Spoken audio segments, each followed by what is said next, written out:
ou mi Yavne les Ousha. Et de Yavne, ils sont partis à Ousha à l'époque de Rabban Gamliel. Ou mi Ousha les Yavne. Et ensuite de Ousha, ils sont revenus à Yavne. Ou mi Yavne les Ousha. Et après encore de Yavne, ils sont repartis à Ousha à l'époque de Rabban Shimon ben Gamliel. Ou mi Ousha li Shfar'am. Et de Ousha, ils sont partis à Shfar'am. Ou mi Shfar'am les Bet She'arim. Et de Shfar'am, ils sont partis à Bet She'arim, c'était le 8e voyage. Maintenant, le 9e voyage, ou mi Bet She'arim les Tzipori. Ils sont partis à Tzipori, mais Tzipori les Tveria. Le 10e voyage, c'était de Tzipori à Tveria. Ve Tveria amuka mikulan. Ça veut dire à Tveria, le Sanhedrin était le plus bas. Chez Nehemar, Veshafalt me eret tedabri. Dans un passage de Yesharia qui nous dit que ça veut dire quoi? Ils étaient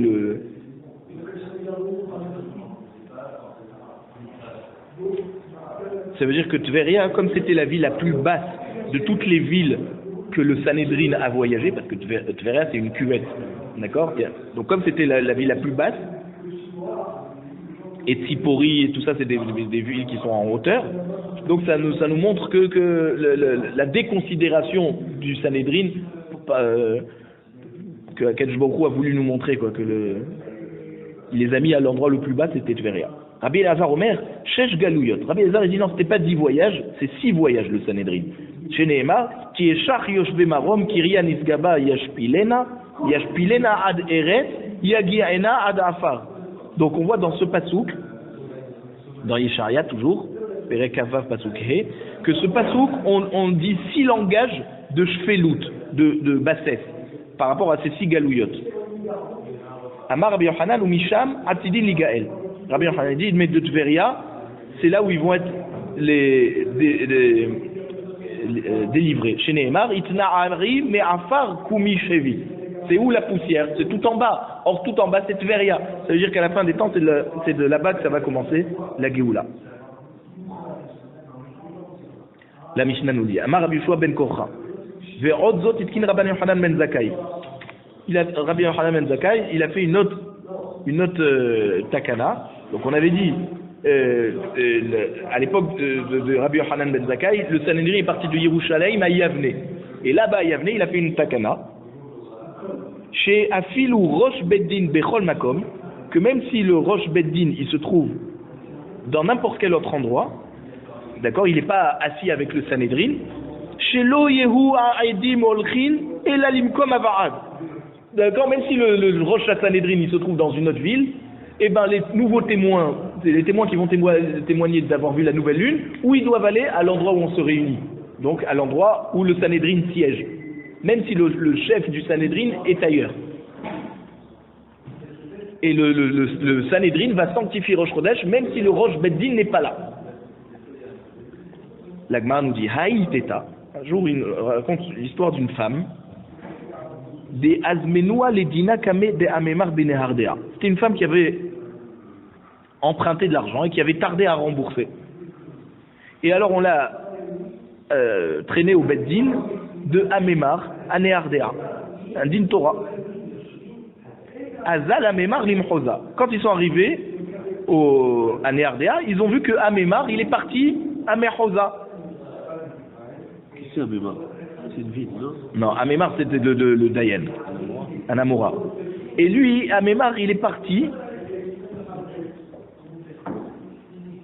à Mechoza. Donc, le prêteur, il a dit à cette femme, bon, eh ben, on va à Mechoza pour être jugé chez Amemar. Vélo à la batterie, elle a dit, non, moi je reste ici au Beddin, j'attends. Elle n'a pas suivi. Katab Tiha Illava. Alors, Amemar, quand il a entendu ça, il a écrit un shtar nidouille, il a retranché cette femme, comme une femme qui refuse le din Torah. Amarle Ravashi le Amemar ve nanafilu rosh beddin bechol makom sheilo yehu aidin olchil alemikom avad. Je dis pourquoi tu la retranches? Elle a raison. On a vu que pour les témoins de la nouvelle lune, même si le rosh beddin est dans une autre ville, on va au beddin, on va pas suivre le dayan là où il se trouve. On va au beddin, on attend là-bas. Pourquoi tu l'as retranché? Amarle Hanemi, les Inyan Edut HaChodesh. Il dit, ah, ça, c'est pour Edut HaChodesh, le témoignage de la nouvelle lune. Deimken, Nimtset Amarchilan Le'atid Lavo. Parce que si tous les témoins, il y en a beaucoup qui vont aller témoigner. Si à chaque fois tu leur dis allez suivre le Dayan là où il se trouve, tu vas les faire voyager à droite à gauche. C'est pas la même chose pour Edut HaChodesh. C'est pour ça qu'on dit là-bas qu'au Bedin Avalacha, Eved Lové les Ish Malvé. Ici, cette femme, elle aurait dû suivre le Malvé au Beddin, là où se trouve le Dayan. Puisqu'il y a un pasouk dans Michelet, le Kavbet Pasouk Zayin, qui dit Eved Lové, l'emprunteur est un esclave du prêteur. Or, le prêteur t'a dit tu me suis chez Amima, Améachosa, d'accord, tu dois me suivre. Alors si tu me suis pas, ça veut dire que tu respectes pas ton maître. Le prêteur peut considérer l'emprunteur, ça veut dire d'après ce passouk de Michelet, on comprend que la femme aurait dû écouter le prêteur et aller chez Améma, Améchosa. Apparemment non. Tanou Rabanan, Chachamim nous enseigne dans une braïta. En Kohanim Rasha'in la'alot besandelehen ladukhan. Les Kohanim n'ont pas le droit de monter, d'accord, sur l'estrade où ils font la Birkat Kohanim, avec leurs sandales. Ils doivent enlever les chaussures avant. Vezo ehad mitesha takanot sheitkin Rabban Yochanan ben Zakkai. C'est une des 9 takanot que a institué Rabban Yochanan ben Zakkai. Maintenant, on va les compter. Shit behai pirka. Il y a 6 takanot qui sont enseignés dans ce Pérec. On a dit, la première c'était que les Kohanim n'ont pas le droit de monter avec leurs sandales. Par deuxième takana, qu'on doit sonner à Rosh Hashanah qui tombe Shabbat, seulement à l'endroit où il y a le Beddin. La troisième takana, on a dit que c'était le loulav, qu'on doit le prendre pendant 7 jours. Zecher les Bet Hamikdash, d'accord? Zecher l'Amikdash. Alors qu'avant on le prenait qu'au Bet Hamikdash pendant 7 jours et en dehors du Bet Hamikdash 1 jour. Nous maintenant on le prend 7 jours en dehors du Bet Hamikdash, puisqu'on n'a plus le Bet Hamikdash. Quatrième takana, on a dit le 16 Iyar, on n'a pas le droit de manger. Voilà, on ne doit pas manger le Khadash toute la journée. Et la 5e takana, c'est que le Beddin n'accepte le témoignage des témoins de la nouvelle lune toute la journée, seulement la journée. La journée de quoi? La journée du... Bemecher Kol Hayom. On avait dit est-ce qu'ils reçoivent depuis Mincha ou pas, on a dit on accepte toute la journée. Et après on a la 6e takana, c'est que les Edé Kiddush HaChodesh ne doivent pas suivre le Dayan, ils doivent aller témoigner à l'endroit où il y a le Beddin qui siège. Vachada de Birka Kama. Et une autre takana, dans la 7e takana, c'était dans le premier Pérec. Là on est dans le 4e Pérec. Dans le premier Pérec, dans Daf Kaf Aleph, on avait dit que les Edé HaChodesh, ils peuvent être Mechalel Shabbat pour aller au Sanhedrin de témoigner seulement en Nissan et Tishri, parce qu'il y a les fêtes qui découlent de là, mais pas tous les mois de l'année. Ok? Ve'idar, et la 8e takana que Rabbi Yochanan ben Zakkai il a instituée, Détania. Ça c'est enseigné dans une braïta. Ger Shenit Gayer Bazmanazé. Quelqu'un qui s'est converti, d'accord, aujourd'hui, Tsarir Sheyafrish Rova, l'équino, il doit prélever un quart de shekel, donc c'est la moitié d'un dinar. L'équino, c'est quoi le kino? C'est un nid de 2 pigeons ou de 2 colombes qui doit amener, à l'époque, ça veut dire à l'époque où il y avait le Beth Hamikdash, il devait aller sacrifier ce nid de pigeons et de colombes. Maintenant qu'on n'a pas le Beth Hamikdash, il faut qu'ils mettent cet argent de côté, comme ça Bezrat Hashem, dès qu'il y a le Beth Hamikdash qui va être construit, hop, il aura déjà cet argent pour pouvoir acheter ses corbanotes et valider en fait sa conversion avec le Beth Hamikdash. Qui équivaut à ce nid de pigeons. Voilà. C'est la valeur de ça. C'est la valeur. Amar Rabbi Shimon ben Elazar, Kvar nimna alea Rabban Yochanan, ou bitla mipnei atakala. Rabban Shimon ben Elazar, il dit, mais Rabban Yochanan ben Zakkai, c'est vrai qu'il avait fait cette takana, mais il a déjà annulé mipnei atakala, parce que les gens, ils vont dire, ils vont prélever, les convertis, ils vont prélever cet argent. Maintenant, le Beth Hamikdash, ça fait des centaines et des centaines d'années qu'on l'attend. Et il y a de fortes chances que cet argent qui va être prélevé, il va être utilisé par erreur, pour autre chose. Pourquoi les convertis? Parce que le converti à l'époque, il devait amener un korban au Beth Amikdash. C'est un nid de colombe. D'accord? Donc si tu le demandes au converti de prélever cet argent, et sans faire exprès, il risque de la dépenser. Donc ne lui demande pas de prélever. Donc cette takana a été annulée. Veidar, la 9e takana de Rabban Yochanan ben Zakkai, Plukta de Rav Papa vers Nachman bar Yitzhak. Alors c'est une marloquette entre Rav Papa et Rav Nachman bar Yitzhak. Rav Papa Amar Kerem Revaï. Rav Papa il nous dit que cette takana de Rabbi Yochanan ben Zakkai, c'est pour des raisins qui ont poussé la 4e année lorsque tu as planté la vigne. Donc c'est l'état Revaï, il faut aller le manger à Yerushalayim. Rav Nachman bar Yitzhak Amar Lachon shel Zehorit. Et Rav Nachman bar Yitzhak il dit non, c'est la takana de Lachon shel Zehorit. On va expliquer maintenant c'est quoi. Rav Papa Amar Kerem Revaï. Rav Papa il dit que la takana de Rabbi Yochanan ben Zakkai c'est sur la vigne de la 4e année. Ditnan, parce qu'on a enseigné dans une Mishnah de Masechet Maaser Sheni, Perek He Mishnah Bet, Kerem Revaï Haya Ole Yerushalayim Ma'alach Yom Lechol Tzad. Ça veut dire que quoi? Midin Torah, tu as le droit de racheter les fruits de la 4e année et de monter avec cet argent à Yerushalayim et dépenser à Yerushalayim. Mais Chachamim, ils ont dit, les raisins qui se trouvent à une journée de marche de Yerushalayim, tu n'as pas le droit de les racheter, tu dois les prendre et les manger à Yerushalayim. D'accord? Au lieu de tu n'as pas beaucoup besoin de te fatiguer. Si c'est une journée de marche, et ben tu l'as fait et tu amènes tes fruits à Yerushalayim, tu les manges là-bas, tu les rachètes pas. Ça c'est la takana. Vezohi Trouma.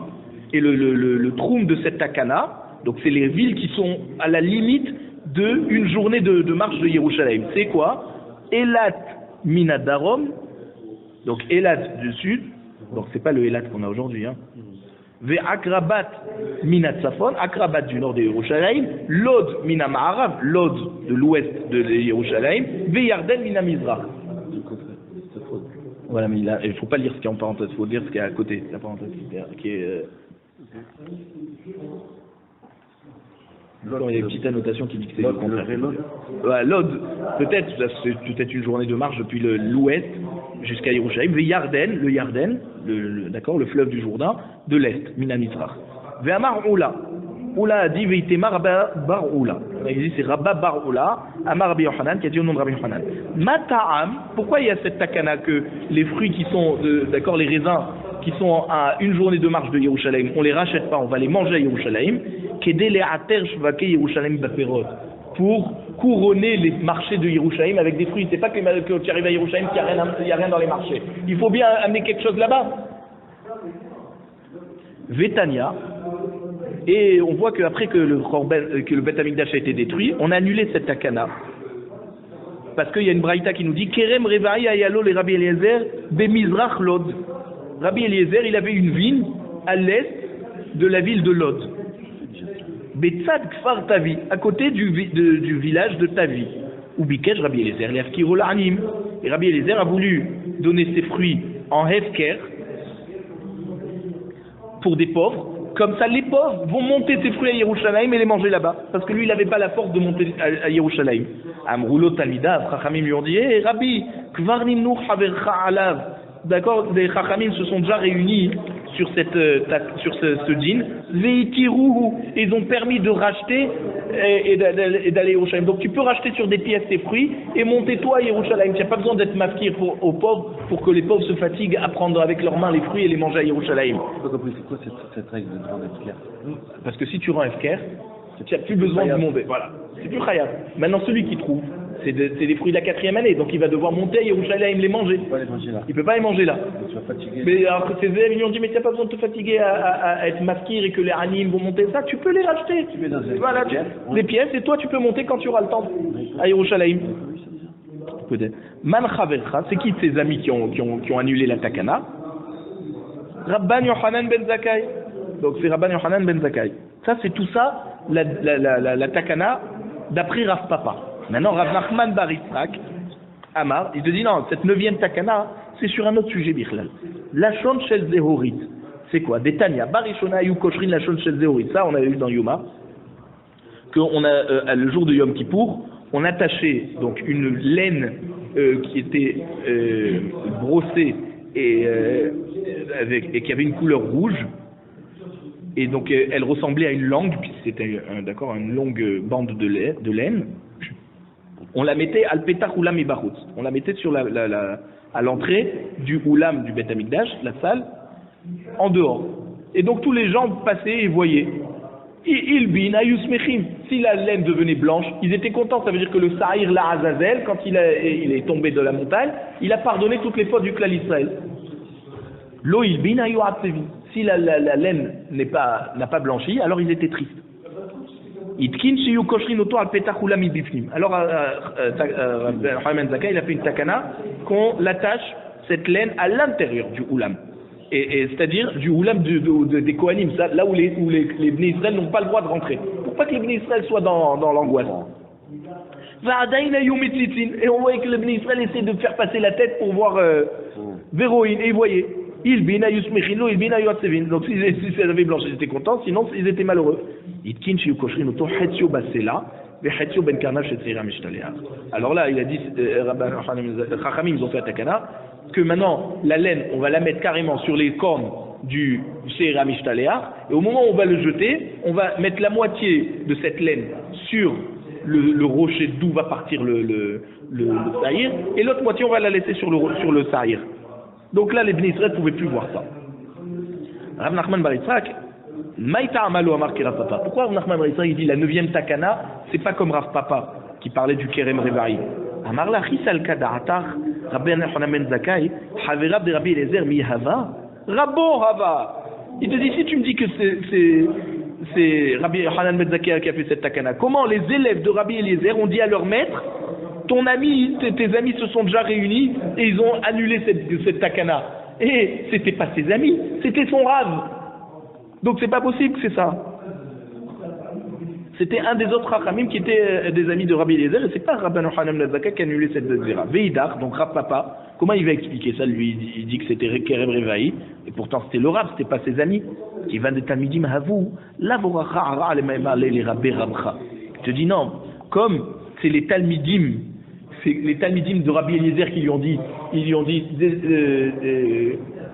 ça a déjà été annulé, ils n'osaient pas lui dire ton maître Rabbi Eliezer a déjà annulé ça. C'est pas un kavod qu'à son rab on lui dit ton maître il a déjà annulé. Alors ils ont dit ton ami a déjà annulé. Genre on le met au même niveau que le rab pour pas manquer de respect au rab. Rav Papa Maïta Malo a marqué Nachman bar Yitzhak, et Rav Papa pourquoi il a pas dit comme Rav Nachman bar Yitzhak qu'il dit que c'est la Shonshel Zéorite. Amarla Chisal Kada'atar, la laine, la takana de la laine. Alors non, toujours la 9e, il y a une marloquette sur la 9e. Donc maintenant Rav Papa qui te dit que c'est Kerem Revaï, pourquoi il t'a pas dit que c'est comme Rav Nachman bar Yitzhak que c'est la laine? Amarla il va te dire Rav Papa, Chisal Kada'atar, Rabban Yochanan ben Zakkai, si tu me dis que c'est une takana de Rabban Yochanan ben Zakkai, Bimé Rabban Yochanan ben Zakkai, mi ava la chante shel Zéorit, est-ce qu'à l'époque de Rabban Yochanan ben Zakkai, est-ce qu'à cette époque il y avait le lachon chez Zéorit qui blanchissait? Ve'atania, voici qu'il y a une braïta qui nous dit Kol shnota shel Rabban Yochanan ben Zakkai, mea ve'esrim shana. Rabban Yochanan ben Zakkai il a vécu 120 ans. Arba'im shana asak bi pragmatia. Pendant 40 ans, il a travaillé dans le business, dans le pragmatia, c'est le mishar, le commerce. Arba'im shana lamad. 40 ans, il a étudié la Torah. Arba'im shana limed. Et 40 ans, les 40 dernières années, il a enseigné la Torah. Il a fait des takanot. Vetania, Arba'im shana kodem shenechera vabait, lo haya lashon shel Zéorit malbin et lama adim. Et pourtant, il y a une braïta qui nous dit 40 ans, déjà avant la destruction du Beth Amikdash, la Shon Shel Zéorit, d'accord, ne blanchissait pas. Au contraire, il restait rouge pour montrer au Bnei Israël qu'Akadosh Baruch Hu était en colère sur leurs actions. Utnan, Mishechara Babai Titkin Rabbi Yochanan ben Zakkai. Et pourtant, on nous enseigne que les takanot que Rabbi Yochanan ben Zakkai il avait fait, c'était après que le Beth Amikdash a été détruit. C'est-à-dire, si tu me dis qu'il était encore vivant, et que c'est les 40 dernières années où il était en train de faire des takanot, c'était les 40 ans avant le Khorban, d'accord? Donc c'est pas possible qu'il a fait des takanot après le Khorban, puisque au moment où il fait des takanot, on est déjà dans les 40 dernières années avant la destruction. Ça veut dire qu'il est niftar l'année du Khorban Beth Amikdash, et c'est pas vrai. Toutes les takanot qu'il a fait, c'est après le Khorban Beth Amikdash. Donc ça peut pas être ça. Veidar, Otam Arba'im Shana de Lamad, Talmid Yoshev Ifni Rabbo Hava, Ve'amar Milta. Rav Nachman Bar Yitzhak, il va te répondre sur cette Tarna de Rav Papa, il va te dire les 40 dernières années où il a enseigné la Torah. Alors, c'est pas où il a enseigné, là où les 40 années où il a appris la Torah, c'était ceux-là qui étaient les 40 ans avant le Chorben Bet Hamikdash. Talmid Yoshev Lifnei Rabbo Hava. C'était un élève qui était assis devant son maître, Ve'amar Milta. Et il a enseigné cette chose. Donc ça veut dire quoi? C'est un élève qui a suggéré à Rabban Yochanan ben Zakkai de faire cette takana de la chambre de Zéhorit. Veistabar Ta'ame. Et Rabban Yochanan ben Zakkai était content de la raison de cet élève et il a dit qu'il allait faire cette takana. Donc en fait, Vekavai Rabbi Bishme. Et cette takana, on l'a appelée au nom de Rabbi Yochanan ben Zakkai qui les a fait ensuite. Donc en fait, cette takana, effectivement, elle a été faite avant les 40 ans où il a enseigné. C'était dans les 40 ans où il apprenait, mais on l'a mis dans le compte des takanotes qu'il a fait au moment où il enseignait, parce qu'en fait, c'était un élève qui lui avait suggéré cette takana et il avait décidé qu'il la ferait après pendant les 40 dernières années. Donc on est déjà après la destruction du Beth Amikdash.